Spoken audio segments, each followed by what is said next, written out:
दोस्तों, आज की गौतम बुद्ध के शिष्य आनंद के जीवन की ये कहानी से आप सीखेंगे कि प्रेम क्या है, प्रेम कैसे करना चाहिए और क्यों प्रेम को निस्वार्थ होना आवश्यक है। तो चलिए कहानी शुरू करते हैं। दोस्तों, इससे पहले कि आप कहानी में खो जाए, कृपा कर वीडियो को लाइक और चैनल को सब्सक्राइब अवश्य कर ले। एक बार आनंद भिक्षाटन के लिए एक नगर में पहुंचते हैं। बहुत देर चलने के बाद उन्हें तेज प्यास लग जाती है, जिसके कारण वो एक कुएं के पास जाते हैं, जहां पर कुछ स्त्रियां पानी भर रही होती है। वो उन स्त्रियों से कहते हैं, कृपया आप हमें पानी पिला दे, क्योंकि हमें बहुत तेज प्यास लगी हुई है। उनमें से एक स्त्री आनंद को पानी पिलाती है और वो स्त्री आनंद के रूप को देखकर पूरी तरह से मनमोहित हो जाती है। मन ही मन सोचती है कि यदि मुझे विवाह करना है तो इसी व्यक्ति से करना है, क्योंकि इतना सुंदर व्यक्ति मैंने आज तक नहीं देखा था।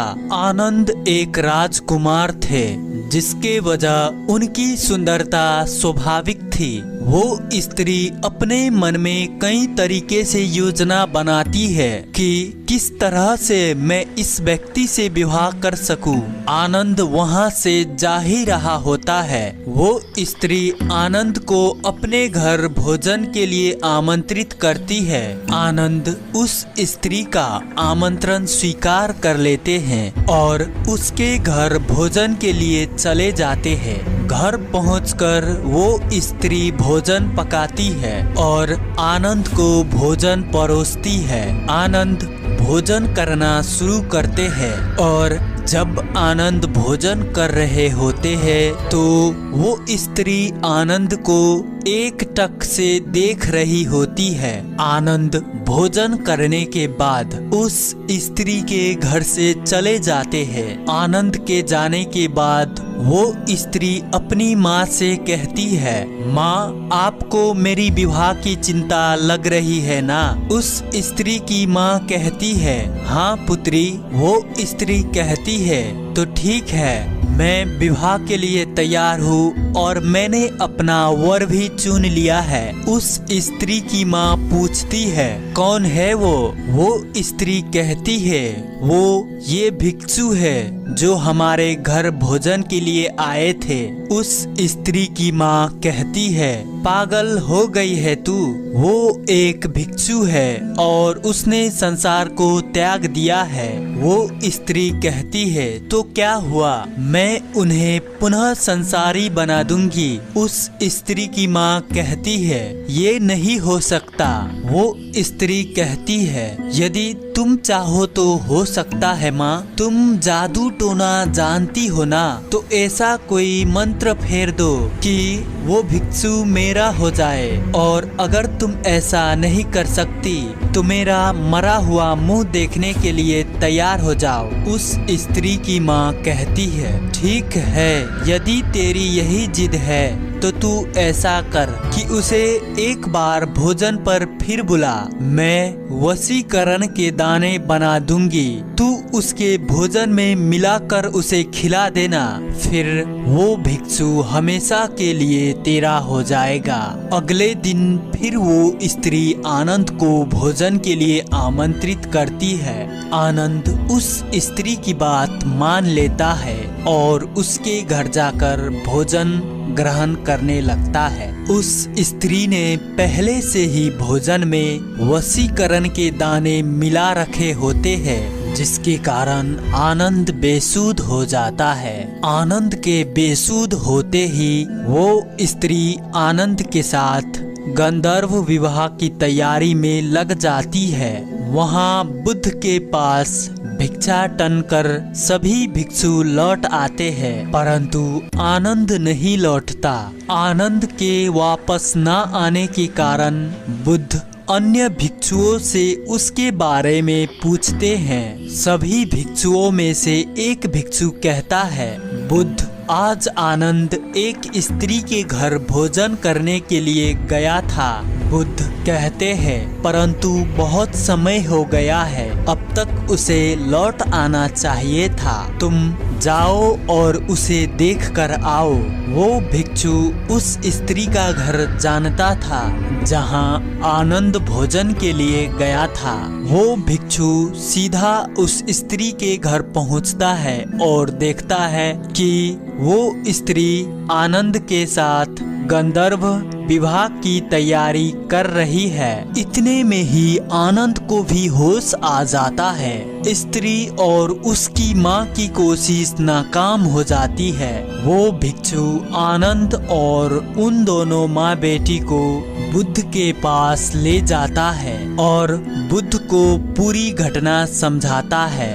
बुद्ध उस स्त्री से ये सब करने का कारण पूछते हैं। वो स्त्री कहती है, मैं आनंद से प्रेम करती हूँ। बुद्ध उस स्त्री से पूछते हैं कि आनंद में ऐसी क्या विशेषता है जिसने तुम्हें इतना मोहित कर दिया है। वो स्त्री कहती है, मुझे आनंद का सब कुछ अच्छा लगता है। उसकी आंखें, उसकी नाक, उसके होंठ, उसकी चाल, उसकी वाणी और सब कुछ। मैं उसे हर रूप में प्रेम करती हूँ। बुद्ध कहते हैं, आनंद में रूप और गुण तो है जो किसी को भी आकर्षित कर सकते हैं, परंतु क्या तुमने उसका प्रेम से भरा हृदय देखा? क्या तुम जानती हो कि आनंद सर्वाधिक प्रेम किससे करता है? वो स्त्री कहती है, मुझसे तो नहीं करता। बुद्ध कहते हैं, यहीं तुम चूक गई। आनंद तुमसे भी प्रेम करता है, परंतु उसके प्रेम की व्याख्या वो नहीं है जो तुम समझती हो। आनंद स्वतंत्र है, मुक्त है। उसका प्रेम बहुत गहरा है और वो समस्त मानव जाति से प्रेम करता है और ये चेष्टा करता है कि समस्त मानव उस प्रेम के मार्ग पर चल सके। उसका प्रेम उसे जलाता या दुखाता नहीं, जिस प्रकार तुम्हारा प्रेम तुम्हें जला रहा है। यदि तुम आनंद से सच्चा प्रेम करती हो तो तुम उसे समझोगी और उसके प्रेम में कभी बाधक नहीं बनोगी, अपितु उसके प्रेम को ऊंचाइयों तक ले जाने की चेष्टा करोगी। बुद्ध की बात सुन वो स्त्री रोने लगती है और बुद्ध से कहती है, मेरा प्रेम स्वार्थी था और मैं आनंद को अपने आप से बांधना चाहती थी। क्या मैं भी भिक्षु आनंद की तरह प्रेम कर सकती हूँ? और क्या आप मुझे सिखाएंगे ऐसा प्रेम जो निस्वार्थ हो? बुद्ध कहते हैं, अवश्य सिखाऊंगा। दोस्तों, बुद्ध के जीवन की इस कहानी से हमें ये सीखने को मिलता है कि प्रेम उसे नहीं कहते जो किसी को बांधता हो, बल्कि प्रेम में तो निस्वार्थ भावना होना चाहिए और प्रेम ऐसे करना चाहिए जिससे एक दूसरे को ऊंचाइयां मिल सके। तो दोस्तों, आशा करता हूँ कि इस कहानी से आपको प्रेम कैसे करना चाहिए इससे जरूर अवगत हुए होंगे और आशा करता हूँ कि आपका प्रेम भी किसी से निस्वार्थ होगा। दोस्तों, अगर कहानी आपको अच्छी लगी होगी और पसंद आई होगी तो इस कहानी को अपने दोस्तों और परिवारों के साथ साझा अवश्य करें। तो दोस्तों, इसी तरह कहानी समाप्त करते हैं। अंततः कहानी में बने रहने के लिए मैं किशन शर्मा आपको दिल से बहुत बहुत धन्यवाद करता हूँ। दोस्तों, अगर आपको लगता है कि आपकी किस्मत खराब है तो आज मैं आपके साथ जो प्रेरणादायी कथा साझा करने वाला हूँ वो आपके लिए बहुत कारगर साबित होने वाला है। कृपा कर इसको आखिर तक जरूर सुनिएगा। तो चलिए कहानी शुरू करते हैं। इससे पहले कि आप कहानी में खो जाए, कृपा कर वीडियो को लाइक और चैनल को सब्सक्राइब जरूर कर ले। एक जंगल में एक महात्मा रहा करते थे। उन महात्मा की ये खासियत थी कि वो किसी का भी भविष्य बता सकते थे। बड़े बड़े राजा उन्हें मानते थे और उनके बताए राह पर चलते थे। उस जंगल के बीचों बीच से एक नदी गुजरती थी और उन महात्मा की कुटिया उस नदी के किनारे पर थी। नदी के दोनों तरफ दो अलग अलग राजाओं के साम्राज्य थे। वो दोनों ही राजा उस महात्मा को बहुत मानते थे। वो दोनों जब भी कोई बड़ा कार्य करते थे तो उन महात्मा से सलाह लेने अवश्य आते थे। एक दिन इन दोनों राजाओं में किसी बात पर कहासुनी हो गई। बात इतनी बढ़ गई कि नौबत युद्ध पर आ गई। युद्ध के तारीख और समय ये दोनों तय कर दिया गया। पर जैसे कि दोनों राजाओं के नियम था कि जब भी कोई बड़ा कार्य करते थे तो वो दोनों उस महात्मा की सलाह जरूर लेते थे। इसलिए पहला राजा उस महात्मा के पास आता है और उनसे पूछता है, महात्मा जी, मैंने पड़ोस के राजा के साथ युद्ध करने का निश्चय किया है, इसलिए यह जानना चाहता हूँ कि युद्ध के परिणाम किसके पक्ष में होगा। वो महात्मा कहते हैं कि यदि तुमने युद्ध किया तो तुम्हारा हार निश्चित है। फिर वो राजा महात्मा से पूछता है कि क्या जीतने का कोई उपाय नहीं है। वो महात्मा कहते हैं कि यदि युद्ध किया तो हार निश्चित है। फिर राजा कहता है कि तलवार तो म्यान से निकल चुकी है, अब युद्ध टलेगा नहीं, जो होगा देखा जाएगा। फिर वो राजा वहाँ से चला जाता है और अपने सेना से जोड़ तोड़ का मेहनत करवाता है। सभी सैनिक भी राजा की आज्ञा मानकर तोड़ मेहनत करता है। दूसरे दिन दूसरा राजा उन महात्मा के पास आ जाता है और उनसे पूछता है कि महात्मा जी, मैं पड़ोस के राजा से युद्ध करने के लिए जा रहा हूँ, इसलिए मैं इस युद्ध का परिणाम जानना चाहता हूँ कि युद्ध किसके पक्ष में रहेगा। वो महात्मा कहते हैं कि निसंदेह जीत तुम्हारी ही है। वो राजा के पक्ष में तुम्हें हराने के लिए कोई भी उपाय नहीं है। उन महात्मा की बात सुन राजा बहुत ही ज्यादा प्रसन्न हो जाते हैं और सीधा जाकर वो ये खुशखबरी अपनी सेना को सुनाता है कि युद्ध में उनकी जीत पक्की है। ये बात सुन उस राजा के सैनिक भी बहुत खुश हो जाते हैं और युद्ध तैयारी में लग जाते हैं। समय बीतता है और युद्ध का दिन आता है। रणभेरिया बजाई जाती है और युद्ध शुरू हो जाता है। दोनों सेनाएं एक दूसरे के साथ भिड़ जाती है और मार काट मच जाती है। देखते ही देखते जिस पहले राजा की हार निश्चित थी वो दूसरे राजा की सेनाओं को ढेर कर देती है और पहला राजा वो युद्ध जीत जाता है जिसे उन महात्मा ने कहा था कि वो युद्ध हारेगा। युद्ध जीतने के बाद पहला राजा उन महात्मा के पास चला जाता है और उनसे पूछता है कि महात्मा जी, आपने कहा था कि मैं तो वो युद्ध हार जाऊंगा, लेकिन मैं ये युद्ध जीत गया। महात्मा जी, आपकी भविष्यवाणी कैसे गलत निकली? फिर वो महात्मा उस राजा से कहते हैं कि मैंने वो कहा था जो तुम्हारे भाग्य में लिखा था, परंतु तुमने अपने कर्म से अपने भाग्य को बदल डाला। तुम्हारी जीत का कारण यह है कि तुमने अपने भाग्य से ज्यादा अपने कर्म को आवश्यक समझा और दूसरी तरफ उस दूसरे राजा ने अपना सब कुछ भाग्य पर छोड़ दिया। उसने कर्म से ज्यादा भाग्य को आवश्यक समझा और पूरे समय निश्चितता से भरा रहा, जिसके कारण आज तुम विजयी हो और वो तुम्हारा बंधक है। दोस्तों, यह बात सच है कि सब कुछ हमारे हाथ में नहीं होता है, लेकिन ये बात भी 100% सच है कि बहुत कुछ हमारे हाथ में ही होता है, लेकिन हम उसे भी भाग्य के भरोसे छोड़ के जीवन भर रोना ही चुनते हैं। दोस्तों, लोग जानते हैं कि स्वास्थ्य कैसे रहा जा सकता है, लेकिन समय ना होने का बहाना बनाकर वो अपने अंदर बीमारियां पालते रहते हैं और जब कोई गंभीर बीमारी हो जाती है तो वो लोग अपने भाग्य को दोष देना शुरू कर देते हैं। दोस्तों, अगर आज हम किसी समस्या में हैं, तो वो सिर्फ हमारे पुराने गलत कर्मों के कारण है। और कल अगर हम इस समस्या से निकलते हैं तो वो सिर्फ आज के किए गए अच्छे कर्म के कारण ही निकलेंगे।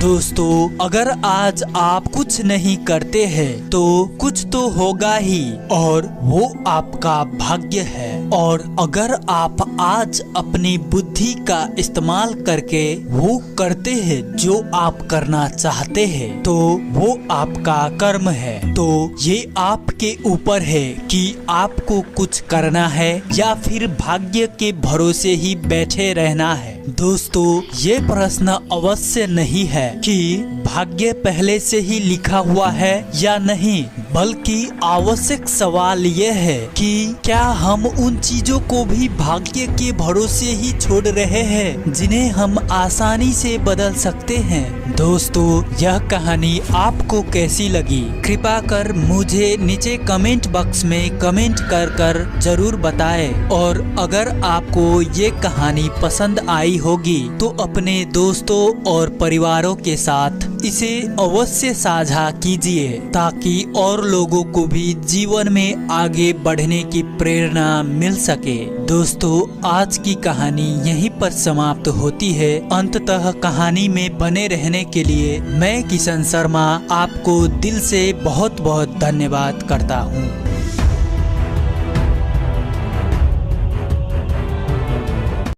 दोस्तों, जिस व्यक्ति के भीतर करुणा होती है उसे केवल अपने ही शरीर का दर्द महसूस नहीं होता, बल्कि अन्य जीवों की भी पीड़ा महसूस होती है। इस तिहरे सत्य को सभी को समझाओ। एक उदार दिल, दयालु भाषण तथा सेवा और करुणा का जीवन, ये वो चीजें हैं जो मानवता को नवीनीकृत करती है। दोस्तों, आज के इस महात्मा बुद्ध के जीवन की कहानी से आप करुणा से भर जाएंगे। दोस्तों, इससे पहले आप कहानी में खो जाए, वीडियो को लाइक और चैनल को सब्सक्राइब अवश्य कर ले। तो चलिए शुरू करते हैं। दोस्तों, भगवान बुद्ध यानी कि सिद्धार्थ बचपन से ही बहुत प्रेमपूर्ण स्वभाव के व्यक्ति थे। वो कभी भी किसी जीव को भूल से भी कष्ट पहुंचाना नहीं चाहते थे। जब उन्होंने सत्य को प्राप्त नहीं किया हुआ था, तभी भी वो इतने प्रेमपूर्ण थे कि सभी जीव उनसे प्रेम करते थे और वो भी सभी जीवों को समान मानकर उनसे बहुत प्रेम करते थे। जब गौतम बुद्ध के पिता को ये खबर मिलती है कि उनके पुत्र पिता बने, तो वो खुशी के मारे झूम उठते हैं और पूरे राज्य में मिठाइयाँ बंटवाते हैं और ढोल नगाड़े बजवाते हैं और ब्राह्मणों की एक बैठक कराते हैं, जिसमें वो आदेश देते हैं कि उनके पोते के बारे में कुछ बताए।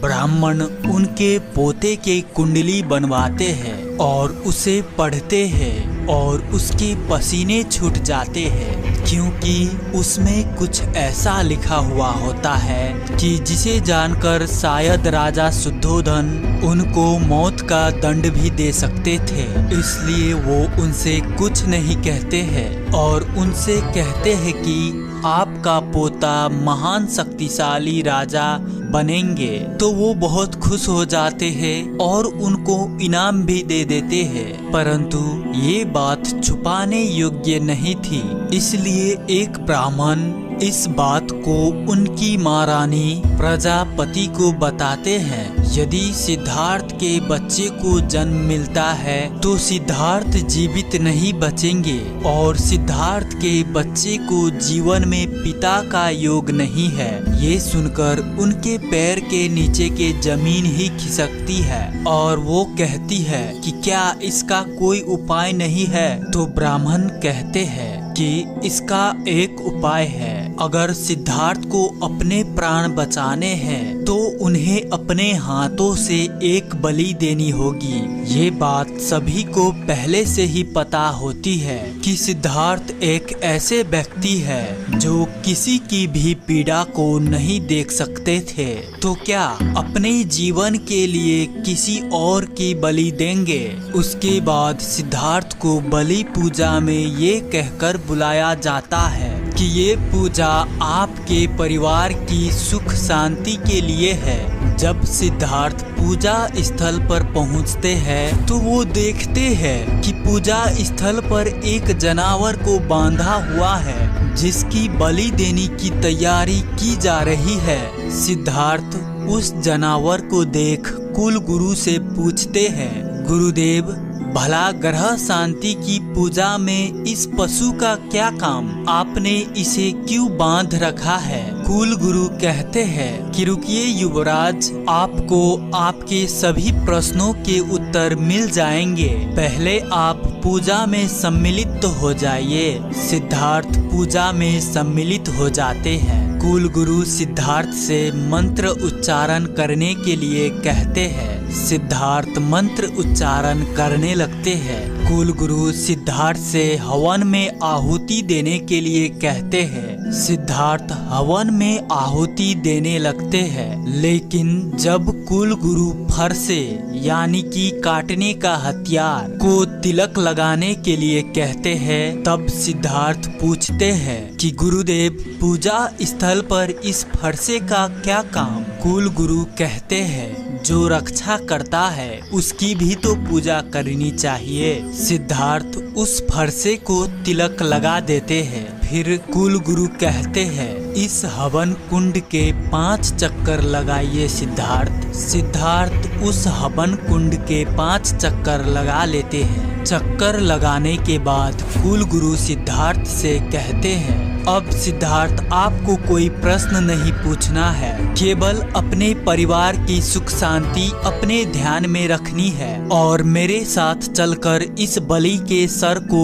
एक बार में इसके धड़ से अलग कर देना है। कुल गुरु के इन शब्दों को सुनते ही सिद्धार्थ के हाथ से फरसा नीचे गिर जाता है और उनकी आंखों से आंसू बहने लगते हैं। सिद्धार्थ रोते हुए कुल गुरु से कहते हैं ये आप मुझसे क्या कराने जा रहे थे गुरुदेव। कुल गुरु कहते हैं सिद्धार्थ ये बलि प्रथा है, इस बलि को देने के बाद आपके सारे संकट समाप्त हो जाएंगे। सिद्धार्थ कहते हैं अर्थात अपने प्राण बचाने के लिए किसी मूर्ख का प्राण हर लूं, यह कैसी मनुष्यता है। कुल गुरु कहते हैं युवराज ये बलि आवश्यक है और ये शास्त्रों में लिखा है। सिद्धार्थ कहते हैं पढ़ा है मैंने, कथित ईश्वर को खुश करने के लिए अपनी प्रिय वस्तु अर्पण करें। कुल गुरु कहते हैं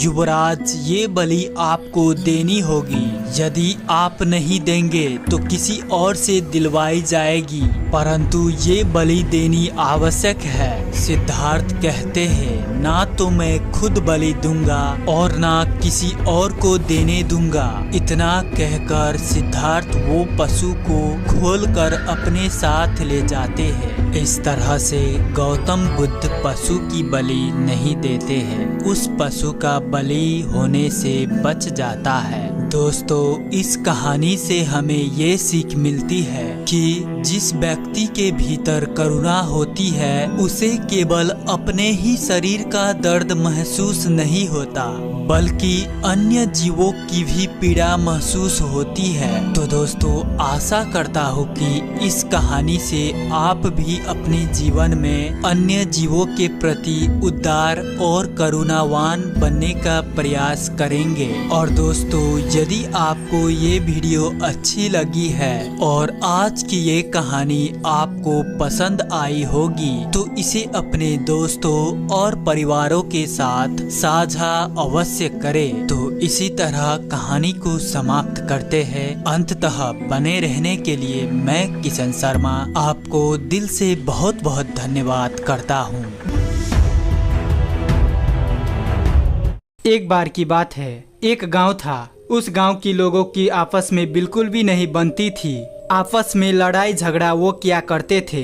यदि नगर में कोई सलाह लेनी हो या कोई बात भी होती थी, उसमें भी गांव के लोग आपस में झगड़ा कर लेते थे। उन लोगों के बीच आपसी ना तो एकता थी ना तो प्रेम, बस कुछ भी था तो वो नफरत। यदि कोई किसी को एक शब्द कहता तो दूसरा उसके जवाब में उसके साथ झगड़ा करने लगता। उस गांव की ये लड़ाई झगड़ा की बात अन्य गांवों में फैल गई। कोई जल्दी उस गांव की तरफ नहीं जाता था क्योंकि उनकी किसी से भी बनती नहीं थी। बच्चे से लेके बूढ़े व्यक्ति तक सभी का यही स्वभाव था। धीरे धीरे समय बढ़ा लेकिन उनके आदत में कोई सुधार नहीं आया। उसी गांव में एक स्त्री रहती थी। ये सब देख वो हमेशा सोचती थी कि क्यों ये लोग आपस में इतना लड़ते हैं, क्यों प्रेम से नहीं रहते। यदि वो किसी को समझाती तो वो उसे उल्टा सीधा बोलने लगते, जिससे बात और बिगड़ जाती। पूरे गांव में यही खराब माहौल बना हुआ था।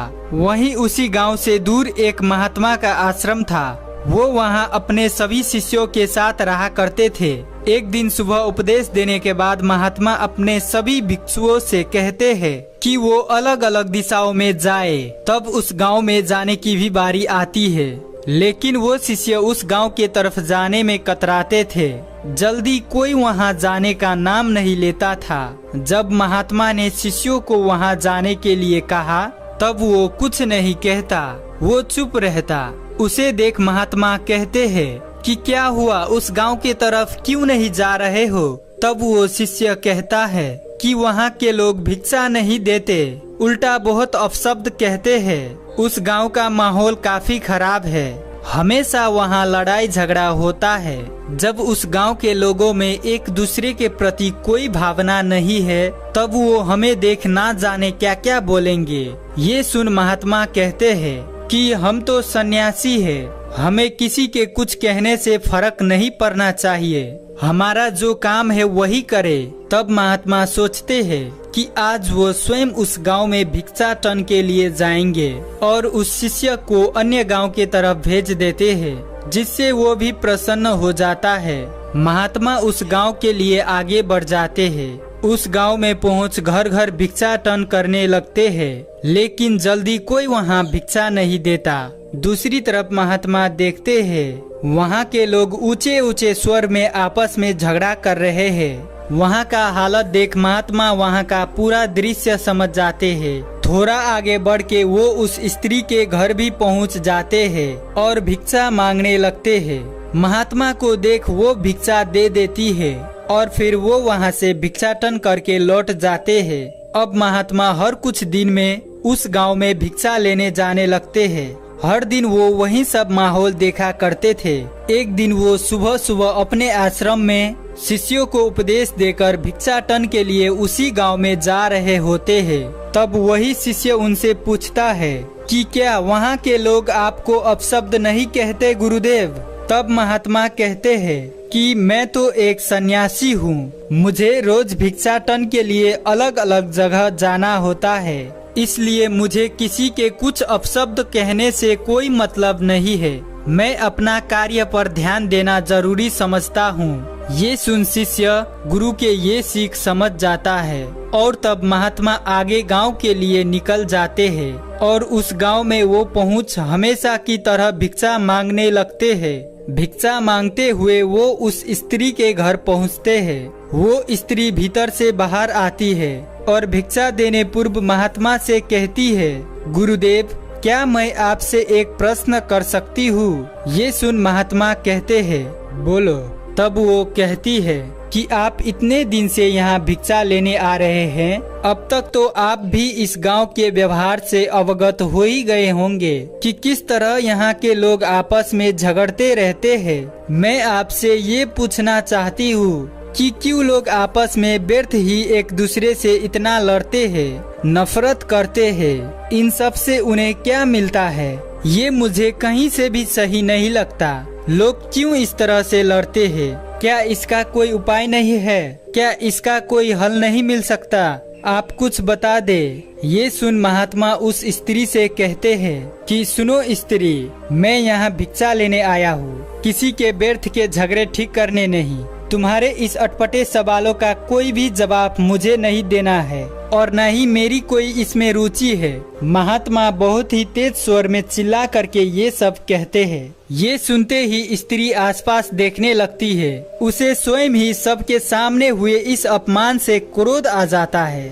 और वो भी क्रोध में महात्मा को जवाब देते हुए महात्मा को खूब भला बुरा कहने लगती है। वहाँ खड़े गांव के सभी लोग ये सब देख रहे होते हैं। वो महात्मा पर खूब चिल्लाती है और कहती है कि मैंने यहाँ कोई धर्मशाला नहीं खोली है, ना ही किसी का कोई ठेका लिया है जो रोज तुम भिक्षुओं को भिक्षा दो।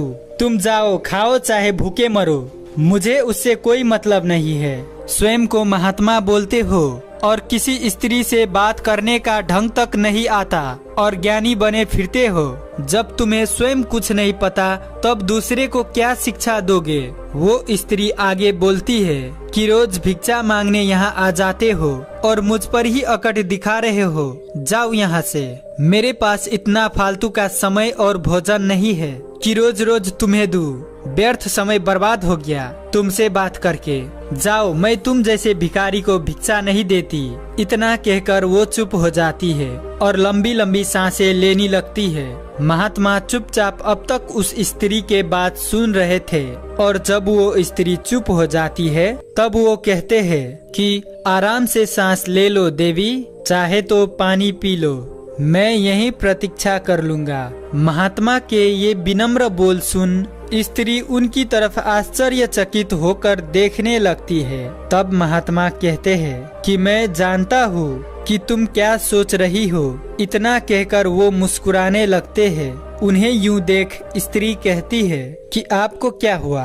तब महात्मा कहते हैं, मैंने जरा सा ऊंची आवाज में तुम्हें दो शब्द कह दिए, तुम्हें क्रोध हो उठा। यही क्रोध हर झगड़े का मुख्य कारण है, जो व्यक्ति के भीतर एक दूसरे के प्रति नफरत उत्पन्न करता है, दूर करता है, करवाहट पैदा करता है। व्यक्ति के भीतर इतना धैर्य ही नहीं है, बर्दाश्त ही नहीं है कि वो किसी के दो शब्द सुनकर उसे अनदेखा कर सके।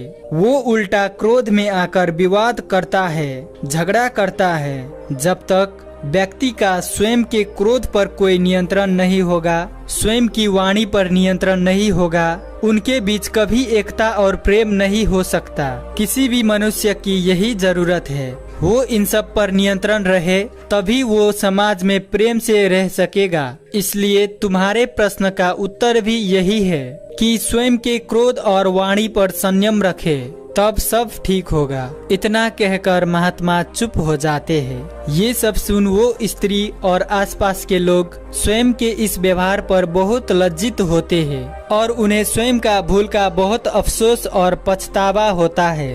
वो स्त्री महात्मा से स्वयं का व्यवहार के लिए क्षमा मांगने लगती है। वो बहुत लज्जित हो जाती है कि उसने क्या कुछ नहीं कह दिया। नम आंखों से क्षमा मांगती है। तब महात्मा कहते हैं कि मुझे तुम्हारी किसी बात का कोई दुख नहीं हुआ, मुझे तुम्हारी कही शब्दों से कोई फर्क ही नहीं पड़ा, किंतु आप सभी अपने आसपास का सकारात्मकता बनाए रखने के लिए ये समझना होगा, मैं आपको केवल मार्ग दिखा सकता हूँ, चलना ना चलना आप पर निर्भर करता है। इतना कहकर महात्मा अपने आश्रम लौट जाते हैं और जाते जाते सभी गांव वालों का मार्गदर्शन करते जाते हैं और वो गांव के लोग भी ये बात समझ जाते हैं कि वो इस तरह से व्यर्थ का झगड़ा करते हैं। उन्हें एक दूसरे के साथ प्रेम और एकता से रहना चाहिए। किसी के साथ कोई बुरा व्यवहार, दुर्व्यवहार नहीं करना चाहिए। सबको मान सम्मान दो। और वो ये तय करते हैं कि अब से कभी इस तरह से झगड़ा नहीं करेंगे,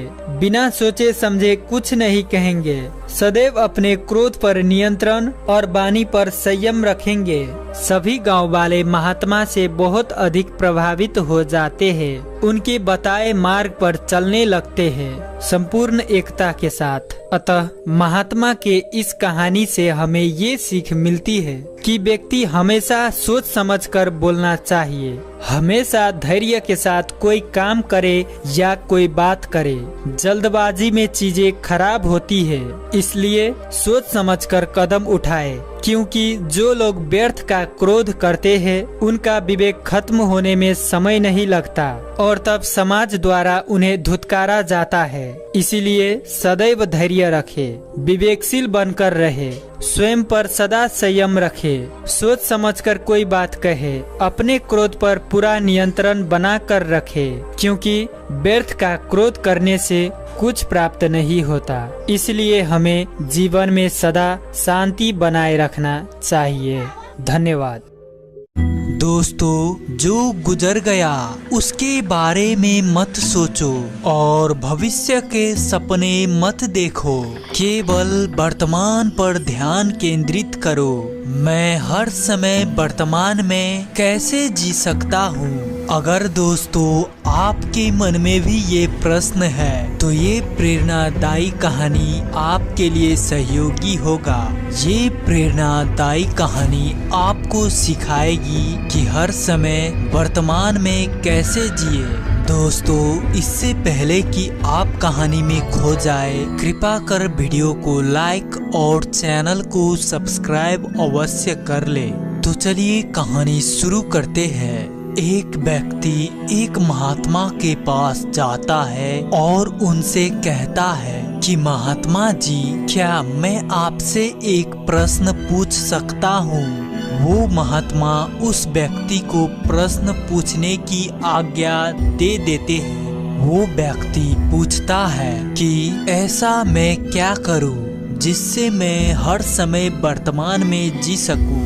वो महात्मा उस व्यक्ति का प्रश्न सुन चुप रहते हैं। वो व्यक्ति सोचता है कि लगता है कि महात्मा मेरे इस प्रश्न को ठीक से सुना नहीं होगा, और वो व्यक्ति दोबारा से अपना प्रश्न दोहराता है। पर दूसरी बार भी वो महात्मा उस व्यक्ति का प्रश्न का उत्तर नहीं देते। वो व्यक्ति तीसरी बार महात्मा से पूछता है। महात्मा जी उस व्यक्ति की ओर देखते हैं और उससे एक प्रश्न करते हैं कि क्या तुम जमीन पर खड़े हो सकते हो? वो व्यक्ति महात्मा से कहता है कि मैं जमीन पर ही खड़ा हूँ, ना तो मैं जमीन के नीचे हूँ और ना ही मैं जमीन के ऊपर हवा में रह सकता हूँ। क्या आप मुझे देख नहीं पा रहे हैं? वो महात्मा उस व्यक्ति से कहते हैं कि मैं तो देख पा रहा हूँ, लेकिन तुम नहीं देख पा रहे हो। वो व्यक्ति कहता है कि महात्मा जी, मैं कुछ समझा नहीं। वो महात्मा उस व्यक्ति से कहते हैं कि जब तुम ये देख सकते हो कि ना तुम जमीन के नीचे रह सकते हो और ना ही जमीन के ऊपर हवा में रह सकते हो, तो क्या तुम ये नहीं देख सकते हो कि तुम चाहकर भी ना भूतकाल में रह सकते हो और ना ही भविष्य काल में रह सकते हो? जब तुम पहले से ही वर्तमान में हो और इससे ज्यादा वर्तमान में क्या हो सकते हो? तुम्हें ये समझना चाहिए कि जीवन का अर्थ वर्तमान है, भूत और भविष्य नहीं। तुम चाहकर भी भूत और भविष्य में नहीं रह सकते, क्योंकि तुम्हारे पास इसका विकल्प ही नहीं है। तुम उन भूतकाल के विचारों को सोचकर परेशान हो जिनका खुद कोई जीवित अस्तित्व ही नहीं है, या इन विचारों को सोचकर परेशान हो जिनके बारे में तुम्हें पता ही नहीं है कि वो भविष्य में घटित होंगे भी या नहीं। वो व्यक्ति उस महात्मा से पूछता है कि मैं इन विचारों से कैसे छुटकारा पाऊं? महात्मा कहते हैं कि फिर एक और गलत प्रश्न। ये दिमाग जिसके पास इतनी क्षमता है कि तीनों परिस्थितियों में सोच सकता है, ये हमें प्रकृति के द्वारा दिया गया एक उपहार है। क्या तुम इसे खत्म करना चाहते हो? क्या उपहार को खत्म किया जाता है? अगर तुम विचारों को मारना चाहते हो, मतलब तुम अपने दिमाग को मारना चाहते हो, ये दिमाग जो इतना शक्तिशाली है उसे क्या तुम नष्ट करना चाहते हो? वो व्यक्ति कहता है कि तो आप ही बताए कि मैं क्या करूं? मैं बहुत परेशान हूँ, मुझे कोई रास्ता नजर नहीं आ रहा है। वो महात्मा उस व्यक्ति से कहते हैं कि अब तुमने सही प्रश्न पूछा है, अब कुछ हल निकला जा सकता है। यदि तुम जीवन की सभी समस्याओं से छुटकारा पाना चाहते हो, शारीरिक और मानसिक तप करना होगा। वो व्यक्ति उन महात्मा से पूछता है कि शारीरिक और मानसिक तप क्या है? शारीरिक तप का अर्थ है उचित आहार, उचित नींद और उचित व्यायाम, और मानसिक तप का अर्थ है ध्यान और खुद के साथ समय बिताना और बाहर के दुनिया भर के कचरे को भीतर आने से रोकना। वो व्यक्ति उन संत से पूछता है कि कचरे से आपका क्या मतलब है? वो महात्मा कहते हैं कि तुम भली भांति जानते हो कि कचरा क्या है। कचरा वो बातें हैं जो तुम्हारे विकास को रोकती है और तुम्हारे इंद्रियों के द्वारा तुम्हारे भीतर प्रवेश करती है। यदि तुम सभी समस्याओं का अंत चाहते हो तो तुम्हें शारीरिक और मानसिक तप करना होगा। वो व्यक्ति उन महात्माओं से पूछता है कि क्या शारीरिक और मानसिक तप करना क्या आसान है? वो संत उस व्यक्ति से कहते हैं कि आसान नहीं है पर मुश्किल भी नहीं है। दोस्तों, इस कहानी से हम जान पाए कि हम अपने दिमाग को भूतकाल और भविष्य काल में सोचने से रोक नहीं सकते, पर हम उन बातों में से क्या यथार्थ है उसको समझकर हमें अपने मन को वर्तमान में ही लगाने के लिए शारीरिक और मानसिक तप करना तो नितांत ही है। तो दोस्तों, मैं आशा करता हूँ कि आप भी अपने मन को भटकने नहीं देंगे और आप भी नियमित अनुशासन के साथ शारीरिक और मानसिक तप करेंगे, जिससे आप वर्तमान को खुलकर जी सकते हैं। दोस्तों, ये वीडियो आपको अच्छी लगी है और आज की इस कहानी आपको पसंद आई होगी तो इसे अपने दोस्तों और परिवारों के साथ साझा अवश्य करें, जिससे उन्हें भी कुछ लाभ प्राप्त हो सके। तो इसी तरह कहानी को अंत करते हैं। अंततः कहानी में बने रहने के लिए मैं किशन शर्मा आपको दिल से बहुत बहुत धन्यवाद करता हूँ। दोस्तों, भगवान गौतम बुद्ध के द्वारा कही गई ये कहानी आपके जीवन की एक बहुत बड़ी गलती को खत्म कर देगी और दोस्तों, आप जान पाएंगे कि हमें बाहर के लोगों को दिखाना क्या है और अपने भीतर कौन सा उद्देश्य रखना है। तो चलिए इस कहानी के माध्यम से समझते हैं। इससे पहले कि आप कहानी में खो जाए, कृपा कर वीडियो को लाइक और चैनल को सब्सक्राइब अवश्य कर ले।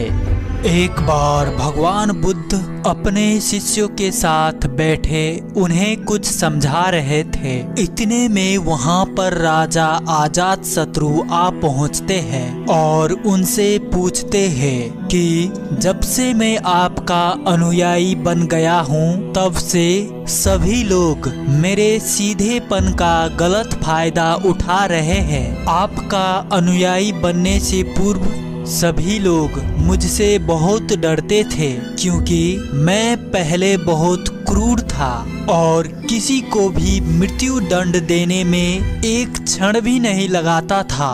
परंतु अब आपका अनुयायी बनने के बाद मेरा मन इन कामों को करने के लिए तैयार ही नहीं हो पाता और मैं सभी लोगों को प्रेम देना चाहता हूँ, लेकिन कुछ लोग इस चीज का गलत फायदा उठा रहे हैं और इसमें मेरे प्रजा को खतरा है और मेरे शासन में दिक्कतें आ रहे हैं। अब प्रभु आप ही बताए मैं क्या करूँ।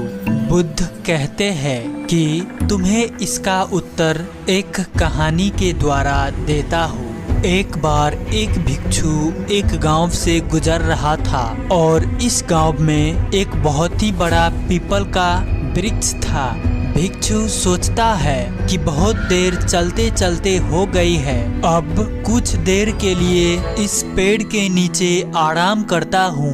वो भिक्षु पेड़ के नीचे आराम करने के लिए जाने को ही होता है कि तभी कुछ लोग उसे रोकते हैं और उससे कहते हैं कि ठहरो, वहाँ पर मत जाओ।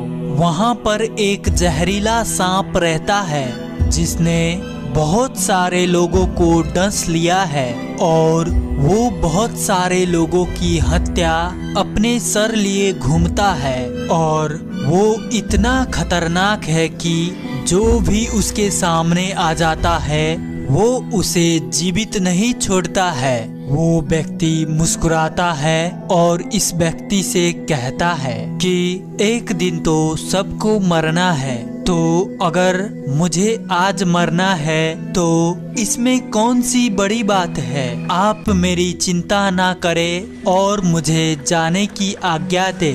और वो भिक्षु वहाँ पर आराम करने के लिए उस पेड़ के नीचे चला जाता है और वहाँ पर अपना आसन बिठाकर बैठ जाता है।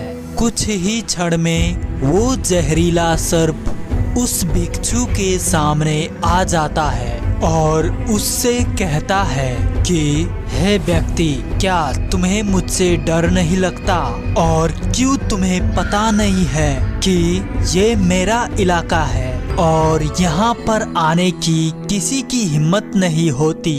फिर वो भिक्षु उस सर्प से बड़े प्रेम से कहता है कि हे भाई, इसमें डर वाली कौन सी बात है।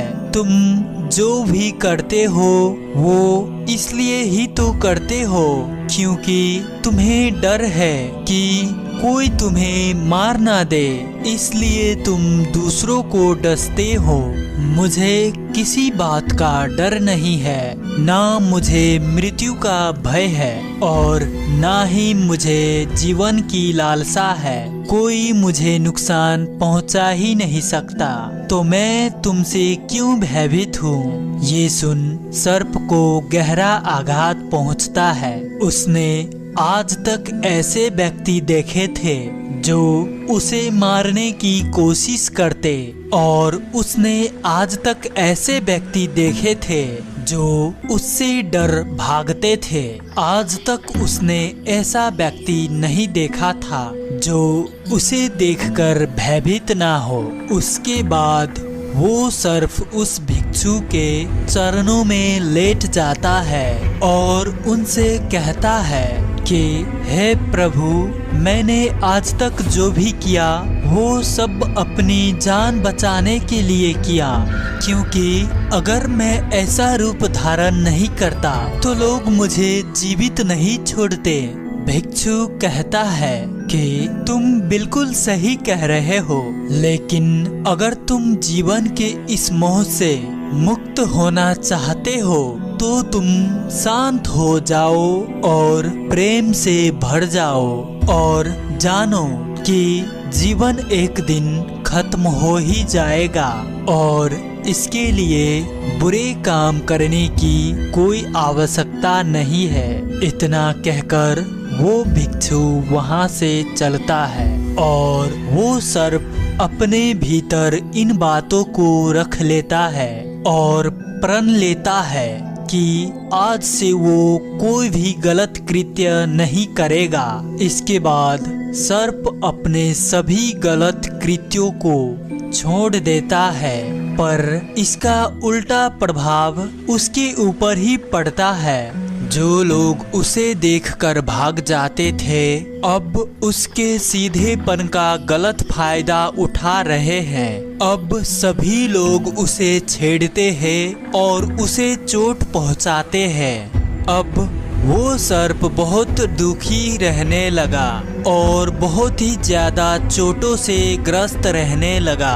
अब वो लोगों को कोई नुकसान नहीं पहुंचाता था और सभी लोगों से प्रेम करने की कोशिश करने लगता था, परंतु लोगों का उससे जो भय था वो ही उसे सुरक्षित रख रहा था। क्योंकि अब कोई भय नहीं है, इसलिए लोग उससे डरते नहीं है। कुछ दिन बाद वही भिक्षु दोबारा से उस वृक्ष के नीचे आकर बैठता है और उस सर्प को देखता है और बड़ा आश्चर्यचकित होता है कि पहले इस सर्प की क्या स्थिति थी और अब इसकी स्थिति क्या हो गई है। सर्प उस भिक्षु से कहता है कि हे प्रभु, जब से आपने मुझे ये कहा है कि शांत हो जाओ और प्रेम को अपनाओ, तब से लोगों ने मेरे साथ गलत व्यवहार करना शुरू कर दिया है और जिससे मुझे अपना जीवन जीने में बहुत कठिनाई हो रही है।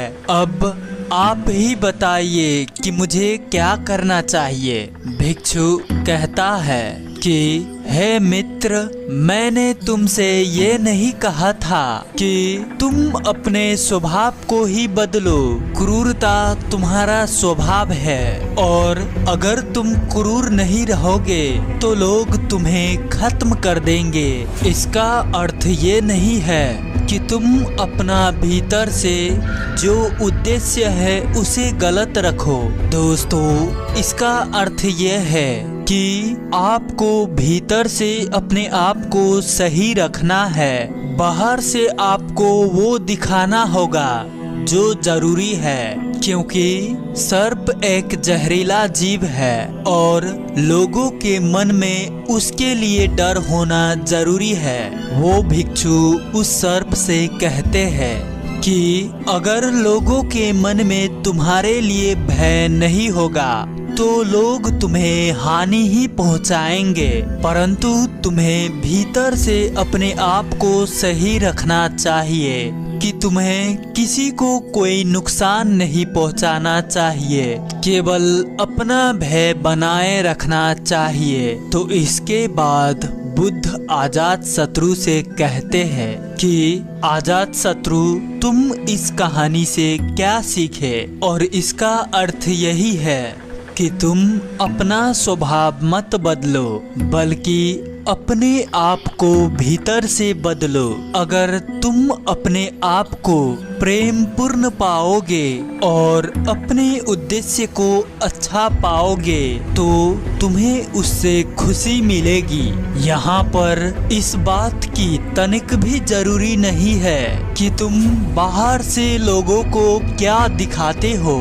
जरूरत सिर्फ इस बात की है कि तुम भीतर से अपना क्या उद्देश्य रखते हो। दोस्तों, इस कहानी के द्वारा मैं आप सभी को ये समझाना चाहता हूँ कि हम इस तरह की गलती बार बार करते हैं। या तो हम किसी काम को बहुत ही ज्यादा करते हैं, या तो उसे हम बहुत कठोर बनाते हैं, या करते ही नहीं है। अगर आपको भी इस तरह की कोई आदत है कि आप अपने काम को बहुत ज्यादा कठोर बनाकर करते हैं, तो मैं आप सभी को ये अनुरोध करता हूँ कि आप उसे पहले सरल बनाएं और उसे इस योग्य बनाएं कि आप उसे कर सके। और जब आप उस योग्य हो जाए कि उस कठिन काम को भी कर सके तो उसे भी करिए। और दोस्तों, आशा करता हूँ कि आप इस प्रेरणादायक कहानी से ये सीखे होंगे कि कोई भी कठिन कामों को कैसे सरल बना के कर सकते हैं और अपने भीतर एक अच्छा उद्देश्य कैसे रख सकते हैं। और साथ ही आशा करता हूँ कि आप सभी अपने जीवन में इसको उतारेंगे। तो दोस्तों, अगर आपको ये कहानी पसंद आई होगी तो इसे अपने दोस्तों और परिवारों के साथ साझा अवश्य करें। तो इसी तरह कहानी को समाप्त करते हैं। अंततः कहानी में बने रहने के लिए मैं किशन शर्मा आपको दिल से बहुत बहुत धन्यवाद करता हूँ।